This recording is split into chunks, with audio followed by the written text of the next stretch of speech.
ही घटना आहे एका कुटुंबाची। प्राची देशमुखचा वय 24 व राहुल देशमुख 37। अमरावती हे विदर्भातील एक महत्त्वाचं शहर। शहरात कायदा सुव्यवस्थेचे रक्षण करणाऱ्या पोलीस दलात प्राची देशमुख नावाची एक तेजस्वी महिला अधिकारी कार्यरत होती।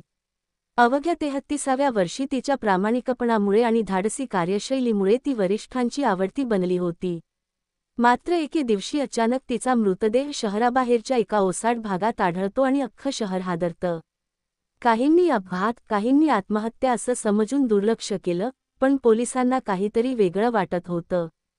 प्राची देशमुखचा जन्म अमरावती जिल्ह्यातील एका मध्यमवर्गीय कुटुंबात झाला। लहानपणापासूनच तिला पोलिसांप्रती आकर्षण होतं। वडील शिक्षक, आई गृहिणी। घरची परिस्थिती फारशी चांगली नसली तरी प्राचीने मेहनतीनं शिक्षण घेतलं।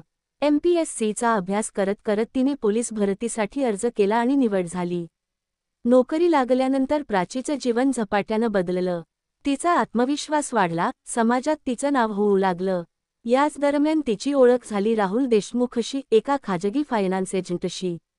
राहुल देखणा, गोड बोलणारा आणि आत्मविश्वासाने ओतप्रोत। सुरुवातीला प्राचीला त्याचं बोलणं, काळजी घेणं आवडलं।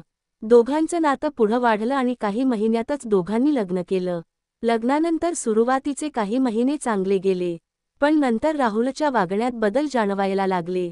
त्याला प्राचीच्या नोकरीचा हेवा वाटू लागला। तिचा वरच्या अधिकाऱ्यांशी असलेला सुसंवाद त्याला खटकू लागला। राहुल स्वतःच्या करिअरमध्ये यशस्वी नव्हता, प्राचीच्या उंच भरारीमुळे त्याच्या अहंकाराला ठेच बसत होती। तो अधिक रागीट, संशयी आणि हळूहळू हिंसक होत गेला। प्राचीने अनेकदा प्रयत्न केले की हे नातं टिकावं, पण राहुलचं तिच्यावर नियंत्रण ठेवणं, तिच्या फोन कॉल्सवर नजर ठेवणं आणि वारंवार "तू कुणा माणसांमध्ये वावरतेस?" असे प्रश्न विचारणं यामुळे ती त्रस्त झाली होती। त्या काळात तिने वरिष्ठ अधिकाऱ्यांसोबत बदलीची विनंती केली होती, पण शहरातच ठेवण्यात आली। तिच्या मनात या नात्यापासून बाहेर पडण्याचा विचार सुरू झाला होता। तिने तिच्या मैत्रिणींशी बोलून मानसोपचारतज्ञांचीही भेट घेतली होती। राहुलला वाटत होतं की प्राची त्याच्यापासून दूर जात आहे। त्याला तिचं स्वातंत्र्य, तिचं आर्थिक सक्षमीकरण आणि तिचं आत्मभान सहन होईना।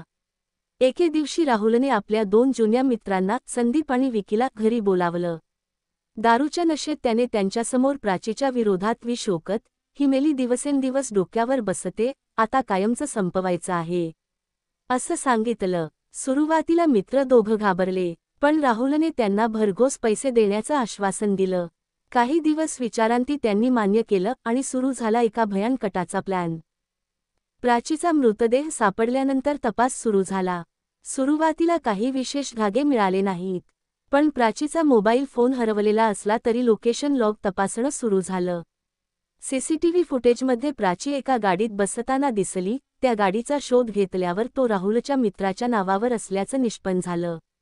पोलिसांनी राहुलला बोलावून विचारणा केली आणि त्याच्या चेहऱ्यावरील बदल, संवादांतील तफावत लक्षात येऊ लागली। चव्हाण शवविच्छेदनात गळा आवळल्याचं स्पष्ट झालंय, कोणत्याही अपघाताचा संबंध नाही। हा शुद्ध खून आहे। ACP पाटील फोन गायब आहे। लोकेशन इतिहास सांगतो की ती घराच्या उलट दिशेला गेली होती। तिचा पती म्हणतो ती ड्युटीवरून थेट घरी येणार होती, पण ती का पोचली नाही? चव्हाण राहुलचं वर्तन खूप शांत आहे, बायको गेली आणि तो दूध खात नाही। राहुलला बोलावलं जातं, विचारपूस होते। चव्हाण तुम्ही म्हणता की ती रात्री घरी आलीच नाही, पण तिचा शेवटचा मोबाईल टॉवर वेगळाच दाखवतो।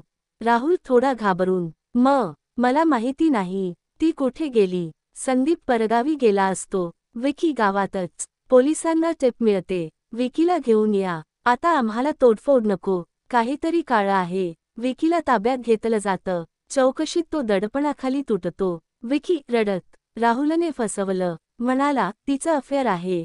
आम्ही गाडीत बसवली। राहुलने गळा आवळला, आम्ही फक्त त्याला मदत केली, आम्हाला वाटलं फक्त दमवणार आहे।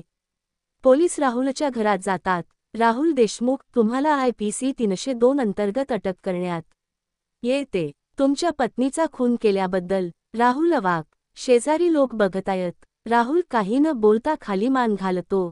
संदीप, विकी दोघांनी आपला दोष कबूल केला आहे। सरकारी वकील, माननीय न्यायालय, प्राची देशमुख ही महिला अधिकारी होती। तिच्या कर्तव्यासाठी ओळखली जात होती, पण पतीच्या अहंकारामुळे तिच्या जीवनाचा अंत झाला। राहुलचा वकील कमकुवत बचाव. राहुलवर मानसिक तणाव होता, तो तिच्यावर प्रेम करत होता. जज. प्रेम हे संरक्षक असतं, विध्वंसक नव्हे. दोष सिद्ध. राहुल देशमुखसह तिघांना जन्मठेप. प्राचीचे आईवडील तिच्या फोटोसमोर बसले आहेत. आई आसवांनी थरथरत. तिला पोलीस व्हायचं होतं, आम्ही सगळं दिलं पण लग्नात चुकलो. वडील शांतपणे. ती गेली पण तिच्यामुळे अशा राहुल सारख्यांना धडा मिळेल. कर्तव्य बजावणाऱ्या एका महिलेची तिच्या यशामुळे हत्या झाली. हे केवळ वैयक्तिक गुन्हा नाही, हा समाजाच्या मानसिकतेवरचा डाग आहे. स्त्री जर सक्षम झाली तर पुरुषाचं मर्दपण कमी होतंय असं मानणाऱ्यांची संख्या अजूनही जास्त आहे. प्राची गेली पण तिची लढाई समाजासाठी होती.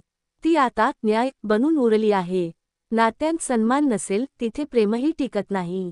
स्त्रीचं यश सहन न होणं ही एक विकृती आहे. कायद्याचा पाठिंबा असला तरी समाजाला अजून जागं करायचं आहे. अशाच नवनवीन क्राईम स्टोरी व्हिडिओसाठी गुन्हेगारी कहाणी या यूट्यूब चॅनलला सबस्क्राईब करा. बेल आयकॉनवरती प्रेस करून येणाऱ्या नवनवीन व्हिडिओचे नोटिफिकेशन मिळवा.